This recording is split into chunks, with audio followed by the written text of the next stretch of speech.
আসসালামু আলাইকুম। আমি সিলেট থেকে বলছি। বাংলাদেশি ব্লগার তাসলিমাস ব্লগে আপনাদের সবাইকে স্বাগত জানাই। আশা করি এই মুহূর্তে যে যেখান থেকে দেখছেন আল্লাহর রহমতে ভালো আছেন। আলহামদুলিল্লাহ, আমরাও ভালো আছি। এক সপ্তাহ পর আবারও নতুন একটি ভিডিও নিয়ে হাজির হয়ে গেলাম। আশা করি ভিডিওটি আপনাদের কাছে ভালো লাগবে, তাই শুরুতেই একটি লাইক দিয়ে ভিডিওটি দেখতে থাকুন। আকাশের অবস্থা খুবই খারাপ, তাই সানাপুনাগুলাকে একটু ঠিকঠাক করে রাখলাম। তারপরেও টেনশন তো থেকেই যায়, কারণ বাতাসের তো খুবই দাপট। কখন কোনটা যে হুটহাট করে পড়ে সেটা তো আল্লাহ পাকই জানে। তারপরেও যথাসাধ্য চেষ্টা করি সব ছানাপোনাগুলোকে নিরাপদে রাখার। এখন কিন্তু দুপুরবেলা 11টা বাজে, রান্নার সময় হয়ে গিয়েছে। আমি রান্না চড়িয়ে দিয়েছি, কিন্তু বাতাস দেখে আবার ব্যালকনিতে চলে এলাম। আমি চিকেনগুলোকে শুধু লবণ মেখে ভেজে নিচ্ছি। আজ আওয়াদি চিকেন কোরমা করব, এই জন্য চিকেনগুলোকে একটু ব্রাউন করে ভেজে নিব। আওয়াদি চিকেন কোরমা রান্না একেবারেই সহজ, সবাই আমরা কুরমা রান্না করতে পারি। আর আওয়াদি কুরমাটা হচ্ছে আপনি বেরেস্তার সঙ্গে কাজু বাদাম, পোস্ত বাদাম আর কিশমিশ একসঙ্গে বেটে নেবেন। আর লাস্টে নামানোর একটু আগে গোয়ামরি ডাস্ট করা, কিংবা যেটাকে অনেকে মিষ্টি জিরা বলে, আবার মৌরি বলে, এটা একটু দিয়ে দিবেন। তাহলে আপনার আওয়াদি চিকেন কুরমাটা হয়ে গেল। চিকেনগুলোকে আমি একেবারে ডিপ ব্রাউন করে ভেজে নিয়েছি। এবার বেরেস্তা ভেজে নিলাম। বেরেস্তার জন্য সবচেয়ে পারফেক্ট হলো আমাদের দেশি পেঁয়াজ। দেশি পেঁয়াজের বেরেস্তাটা খুবই সুন্দর হয়। এই দেখেন খুব মুচমুচে হয়ে গিয়েছে। এখন এই বেরেস্তার সঙ্গে কিশমিশ, পেস্তা বাদাম এবং কাজু বাদাম বেটে নিতে হবে কিংবা ব্লেন্ড করে নিতে হবে, কিন্তু আমি এর সঙ্গে কোনোটাই ব্লেন্ড করব না, কারণ বাদামে সাফার অ্যালার্জি আর কিশমিশ সাফা খায় না, এই জন্য আমি বেরেস্তা রেখে দেব। এখন আমি মাংস ভাজা ওই তেলের সঙ্গে আদা, রসুন এবং পেঁয়াজের পেস্ট ভালো করে দিয়ে নেড়ে নিলাম, এবং এর সঙ্গে শুকনা মরিচের গুঁড়া দিয়েছি। আর যেহেতু কুরমা রান্না করব, এই জন্য কোনো হলুদের গুঁড়া দেওয়া যাবে না।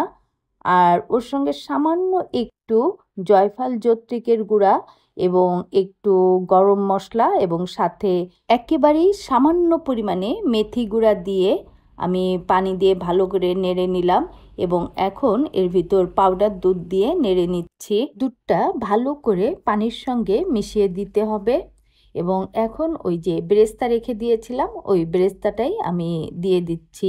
যেহেতু মাংস ভেজে নেওয়া, এই জন্য এই কুরমাটা হতে বেশিক্ষণ লাগবে না। এই পানিটা টেনে গেলেই আমার কুরমা হয়ে যাবে। এই যে আমার কিন্তু পানি টেনে গিয়েছে, আমার এখন রেডি হয়ে গেছে কুরমা। অন্যদিকে আমি চাইনিজ ভেজিটেবল রান্না করার জন্য সব সবজি দিয়ে পাত্রে তুলে দিয়েছি, হালকা ভাপিয়ে নিব। আমার সবজিগুলো ভাপিয়ে নেওয়া শেষ। এবার এটাকে পানি ঝরিয়ে নিলাম, এই যে, এবং পানি ঝরানোর সঙ্গে সঙ্গে আমি কিন্তু ঠান্ডা পানি দিয়ে ধুয়ে নিয়েছি। অন্য সাইডে রাইস কুকারে পোলাও বসিয়ে দিয়েছি। রাইস কুকারে পোলাও বসালে কিন্তু আর কোনো টেনশন থাকে না, ওটা নিজের থেকেই হয়ে যায়। আমার পোলাওটাও হয়ে গিয়েছে। এবার ভেজিটেবলটাকে তেলে দেওয়ার জন্য আমি তেলের ভিতর রসুন কুচি এবং কাঁচামরিচ কুচি দিয়ে ভালো করে নেড়ে নিয়েছি। যখন রসুনটা ব্রাউন হয়ে গিয়েছে, তখন এর ভিতর আমি সবজিগুলো দিয়ে ভালো করে নেড়ে নিচ্ছি। আর আমি এই যে এখন একটু গরম পানি দিলাম। আপনারা এখানে গরম পানির পরিবর্তে আপনারা চিকেন স্টক দিতে পারেন, কিন্তু আমার কাছে চিকেন স্টকটা ভালো লাগেনি, এই জন্য আমি পানি দিয়েছি। আর একটু গোলমরিচের গুঁড়া দিয়ে নিলাম, দিয়ে ভালো করে নেড়ে নিচ্ছি। আর এটা তো এখন ফুটে উঠেছে। এখন একটু কর্নফ্লাওয়ার গুলিয়ে আমি এর ভিতর দিয়ে নিলাম। আমি অল্প কর্নফ্লাওয়ার দিয়েছি, কারণ আমার বেশি ঘন ভালো লাগে না। এখন সামান্য একটু লেবুর রস দিয়ে দিচ্ছি। আপনারা ইচ্ছা করলে এবার চিনি দিতে পারেন, আবার ইচ্ছা যদি না করে তাহলে নাও দিতে পারেন। তবে লেবু এবং চিনির ব্যালেন্সটা ঠিক থাকলে এটা খেতে বেশ সুস্বাদু হয়। আমার ভেজিটেবল শেষ, আর এদিকে পোলাওটা যতটুকু হওয়ার বাকি ছিল ততটুকু হয়ে গিয়েছে, এই যে দেখতেই পারতেছেন। আমার দুপুরের রান্না শেষ। যেহেতু আজকে সাফার প্রাইভেট নেই, এই জন্য চিন্তা করলাম যে এই কাজটা করে ফেলি, কারণ পরে হয়তো আর সময় পাওয়া যাবে না। আমার কিচেন চিমনিটা যথেষ্ট নোংরা হয়ে গিয়েছে। আজ এটা পরিষ্কার করব, এই জন্য উপরের অংশগুলোকে আমি খুলে নিয়েছি। এই যে আমি একটু পানি গরম করে, কুসুম গরম না, কুসুম গরমের থেকে একটু বেশি গরম করে ওইটার ভিতরে হুইল পাউডারের গুঁড়া আর ভিনেগার দিয়ে ভিজিয়ে রেখেছি।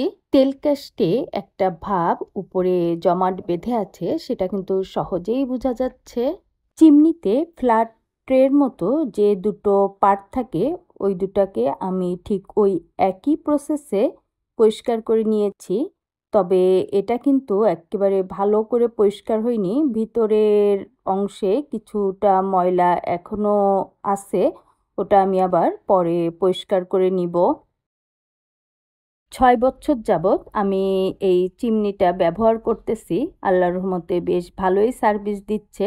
তবে আমি এভাবে ২ মাস অন্তর অন্তর কি ১.৫ মাস অন্তর অন্তর পরিষ্কার করে নিই। এবার মাজনিতে আমি ডিশওয়াশ নিয়ে ভালো করে আমি এই ফিল্টারটাকেও পরিষ্কার করে নিচ্ছি। যেহেতু একটু ভিতরে ময়লা আছে, এই জন্য আমি ব্রাশ দিয়ে আবার ভালো করে ডলে নিচ্ছি। যেহেতু আমরা প্রতিদিনই একাধিকবার রান্নাঘরে রান্না করি অনেকটা সময় ধরেই, তাই সপ্তাহে অন্ততপক্ষে একদিন না হইলেও ২ সপ্তাহে একবার এই ফিল্টারগুলো পরিষ্কার করা উচিত। যেহেতু এই ফিল্টারের ভিতরের সাইডের ময়লাটা ভালোভাবে পরিষ্কার হয়নি, এই জন্য আমি একটা টুথব্রাশে একটু লিকুইড ডিশওয়াশ এবং ভিনেগার মাখিয়ে ওটা দিয়ে ভালো করে আবার পরিষ্কার করে নিচ্ছি। আমার এই ফিল্টারটাও পরিষ্কার করা শেষ। এবার চিমনির ভিতরের সাইডেও আমি একইভাবে পরিষ্কার করে নিব। এখানে আমি ডিশওয়াশের সঙ্গে ভিনেগার মাখিয়ে নিয়েছি এবং এটা খুব মজার বিষয় হলো, এটা কিন্তু একবার ডলা দিয়াতেই জিনিসটার যে তেল কাস্টে একটা ভাব ওইটা উঠে যাচ্ছে। ফিল্টার পরিষ্কার করতে যেরকম কষ্ট হয়েছে ওইরকম কিন্তু হচ্ছে না। আমার ভিতরের সাইডটা পরিষ্কার করা শেষ। এবার একটা ভিজা টাওয়াল দিয়ে আমি সুন্দর করে মুছে নিচ্ছি। দেখেন খুব সুন্দর কিন্তু পরিষ্কার হয়েছে। চিমনির ভিতরের সাইডটা পরিষ্কার করা কিন্তু অনেক কষ্টের, কারণ আপনার কিন্তু মাথা উঁচু করে রাখতে হবে, আর মাথা উঁচু করে কাজ করতে গেলে আপনার কিন্তু ঘাড়ে ব্যথা হয়। এই যে আমি এখন এই ফিল্টারগুলোকে লাগিয়ে নিচ্ছি। প্রথমে ভিতরের ফিল্টারটা লাগিয়ে নিলাম। এটা একটা পয়েন্ট আছে, পয়েন্টের উপর বসাই একটু প্রেস করলে ভিতরের দিকেই আপনার এটা লেগে যায় এই ফিল্টারটা। আমার ভিতরের ফিল্টারটা লাগানো শেষ। ভিতরের ফিল্টারটা লাগানোর পর এরকম একটা লুক আসবে। এখন আমি বাইরের ফিল্টারটা লাগিয়ে নিচ্ছি। এটাও ইজি, জাস্ট দুটো পয়েন্ট আছে, ওখানে পয়েন্ট বরাবর দিয়ে একটু ভিতরে প্রেস করলেই আপনার এটা লেগে যায়।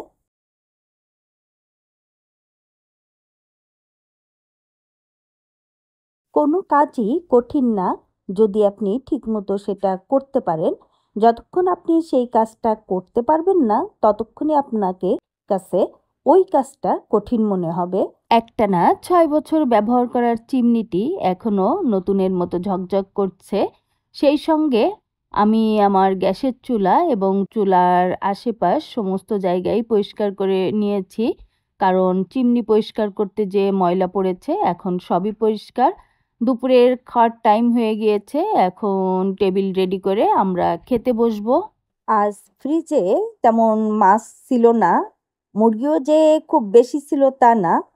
তারপর কি রান্না করব চিন্তা করতে করতে চিন্তা করলাম যে বাসায় যা আছে তাই রান্না করে ফেলি। হ্যাঁ, সেইভাবেই রান্না করলাম। আর এটা আমের আচার পাশের বাসার ভাবি দিয়েছেন, খুবই মজা হয়েছে। আসলে না খেলে বোঝা যাবে না। আজ মাছ নেই, কিন্তু তারপর বাসায় যা ছিল সেটা রান্না করাতে বেশ গুরুপাক হয়ে গিয়েছে। আজ দুপুরে পোলাওর সাথে ছিল Chinese vegetable, Awadhi chicken korma, আর গতকালকে গরুর মাংস রান্না করেছিলাম, ওইটা ছিল। মোট কথা একটা ভালো আয়োজন হয়ে গেল। যদিও প্রথমে মানে খুব টেনশনে ছিলাম যে কি রান্না করব, কিন্তু ওই যে রিজিকে আল্লাহ যা রেখেছেন সেটাই খাচ্ছি। এখন সাফাকে খাবার তুলে দিচ্ছি, আর মোমো ডিউটিতে, আমি আর রাতুল খাবো। রাতুলও এসে বসছে, ওরও নাইট আছে, এই জন্য দুপুরে এখন বাসায় খাওয়া দাওয়া করতেছে। আর সাফা একবারেই ওকে সব তুলে দেই, ও একবারেই খেয়ে ওঠে, কিন্তু যতগুলো ভাত কিংবা পোলাও দেওয়া হয় তার অর্ধেকটা খায় আর অর্ধেকটা নষ্ট করে। জানি না এতক্ষণ কে কে আমার সঙ্গে আছেন। আপনারা অনেকেই ভিডিও দেখেন কিন্তু লাইক দিতে ভুলে যান, তাই রিকোয়েস্ট করতেছি আপনারা যারা এখনও আমার সঙ্গে আছেন, যদি লাইক দিয়ে না থাকেন তাহলে একটা লাইক দিয়ে ভিডিওটি দেখতে থাকুন। আর যারা ইতিমধ্যে এই কাজটি করে ফেলেছেন, আপনাদের অসংখ্য ধন্যবাদ আমার সাথে থাকার জন্য। আমি মনে করি এখন ইউটিউবের ছোটোখাটো বিষয়গুলো কম বেশি সবাই জানেন, কিন্তু তারপরে কেন যায় না স্প্যাম কমেন্ট থেকে আপনারা বিরত থাকেন না। অনেকবার বলা হয়েছে, এবং আমি না, আপনারা যারা ইউটিউবের চ্যানেল খুলেছেন অবশ্যই আপনারা জানেন যে কোনটা স্প্যাম কমেন্ট এবং এই কমেন্টগুলো কোথায় করতে হয়। আপনারা কমিউনিটিতে যেয়ে বলবেন যে আমি নতুন বন্ধু কিংবা সাবস্ক্রাইব করেছি আপনাকে, ব্যাস এনাফ। কিন্তু তা না করে একদম কমেন্টে এসে বলেন যে নতুন বন্ধু হলাম, এতক্ষণ পর চলে এসেন, এগুলো স্প্যাম কমেন্ট। আপনি যে এই কাজটা করলেন এতে আপনি যাকে সাবস্ক্রাইব করেছেন ওইটা কিন্তু কাউন্ট হবে না, আবার আপনাকে যখন সে সাবস্ক্রাইব করবে ওইটা তো কাউন্ট হবে না, তাহলে কিন্তু আপনার কোনো উপকারই হলো না। খাওয়া দাওয়া শেষ করে থালাবাটিগুলো ধুয়ে নিলাম।